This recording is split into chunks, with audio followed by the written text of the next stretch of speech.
सुनो बहनों, दीपावली की खुशियों के बाद आता है एक बहुत ही प्यारा और पवित्र दिन, भाई दूज, जिसे कुछ जगहों पर भाई बीज भी कहा जाता है। ये दिन केवल एक त्योहार नहीं, बल्कि बहन भाई के अमर प्रेम का प्रतीक है। इस दिन बहन अपने भाई को घर बुलाती है, उसके माथे पर तिलक लगाती है, आरती उतारती है, उसे मिठाई खिलाती है और उसके दीर्घ जीवन की कामना करती है। वहीं भाई अपनी बहन को आशीर्वाद देता है और उसे उपहार भेंट करता है। ये दिन ऐसा दिन है जिसमें स्नेह, संस्कार और श्रद्धा तीनों का संगम होता है। बहनों, कहते हैं कि इस दिन यमराज और उनकी बहन यमुना का प्रसंग जुड़ा है। एक दिन यमुना जी ने अपने भाई यमराज को अपने घर भोजन के लिए आमंत्रित किया। यमराज ने कहा, मैं मृत्यु का देवता हूँ, मेरे पास कौन बुलावा देता है? तब यमुना बोली, भैया, मैं मृत्यु से नहीं डरती, आप मेरे भाई हैं। मैं आपको अपने घर पूजन के लिए बुला रही हूँ। यमराज अपनी बहन के घर गए।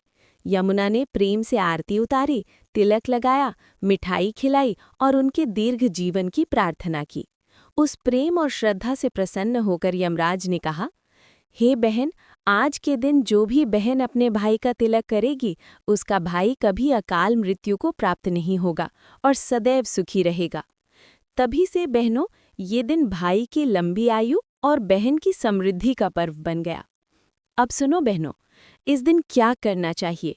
सुबह सुबह घर की सफाई कर लो, स्नान के बाद नए कपड़े पहनो, दिया बाती जलाओ और भगवान विष्णु, गणेश जी, यमराज और यमुना देवी की पूजा करो। फिर भाई को घर बुलाओ, उसके माथे पर चावल और रोली से तिलक लगाओ, आरती उतारो, मिठाई खिलाओ और मन में ये भावना रखो, मेरे भाई का जीवन सुखी हो, उसकी उम्र लंबी हो और उसका परिवार समृद्ध रहे। बहनों, इस दिन तुम्हारे मन की पवित्रता ही असली पूजा है। अगर तुम ये पूजा सच्चे प्रेम से करती हो, तो माँ लक्ष्मी और यमराज दोनों तुम्हारे घर की रक्षा करते हैं। देखो बहनों, इस दिन तुम्हारा रूप लक्ष्मी के समान माना जाता है, इसलिए तुम्हें सजे धजे रहना चाहिए। माथे पर लाल बिंदी लगाना चाहिए, हाथों में चूड़ियां पहननी चाहिए, पैरों में पायल की खनक होनी चाहिए। क्योंकि जब बहन सज संवर कर भाई का तिलक करती है, तो उस घर में देवता तक उतर आते हैं। अगर तुम बिना श्रृंगार के उदासी में या गंदे कपड़ों में पूजा करती हो, तो लक्ष्मी नाराज हो जाती हैं और उस घर में दरिद्रता प्रवेश कर जाती है। इसलिए बहनों, ध्यान रखना, इस दिन सजे धजे रहना तुम्हारा धर्म है, तुम्हारी पूजा है।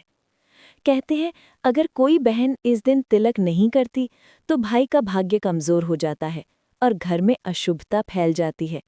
इसलिए कभी ये व्रत न छोड़ो।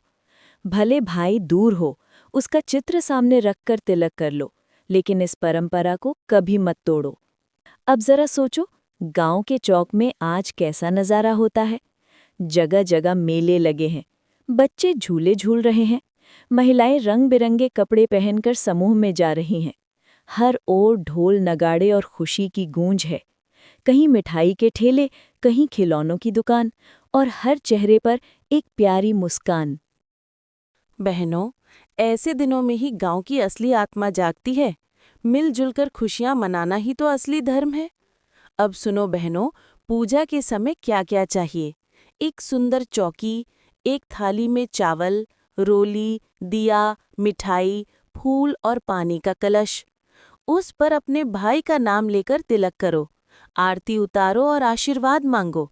भाई को मिठाई खिलाओ और मन में ये कहो, मेरे भैया, तुम हमेशा स्वस्थ रहो, प्रसन्न रहो, तुम्हारे घर में लक्ष्मी का वास हो। और बहनों,